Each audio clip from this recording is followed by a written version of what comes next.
Nakakasana ang preparasyon sa isa sa gawang anti-corruption rally na gaganapin sa Cebu City sa Linggo, November 30. Hiling ng iba't ibang cause-oriented groups na bumaba sa pwesto ang masangkot na mga opisyal at kawani ng pamahalaan sa malawakang korupsyon sa bansa. Hiling din nila na panagutin ang masangkot sa katiwalian.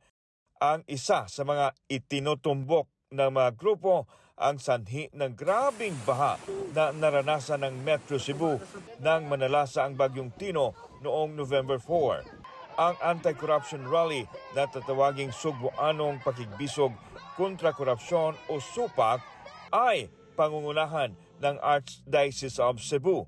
Sisimulan ito ng misa sa Basilica Minore del Santo Niño at susundan ng Peace March papunta sa Fenty Osmeña Rotunda.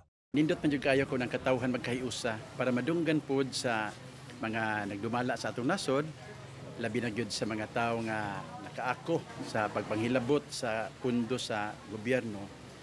Nananawagan ang Arsobispo lalo na sa mga biktima at kaanak ng mga nasawi sa malawakang baha sa kasagsagan ng Bagyong Tino na sumali sa anti-corruption rally. We hope during the rally, siguro usan nila makasulti pod matagag higayunan para magdalas dingog sa mga kabos. May marshal din ng simbahan ang mag-iikot para masigurong hindi mahaluan ng politika ang isa sa gawang pagtitigom. Nga na doon ay marshals nga dili gid sila makadala og mga placards nga naay pangalan sa politician. Kabilang sa lalahok sa rally ang kasapi ng bagong alyansang Makabayan at ibang cause-oriented groups. Agi ni siya pagtubag gihapon sa panawagan ni Archbishop Abit Oy nga ang tanang mga katawhan nga nagpakabana niining grabing kinawatay karon mo appeal no para ipagawas ang atong kasuko niining halapad nga kawat sa flood control projects.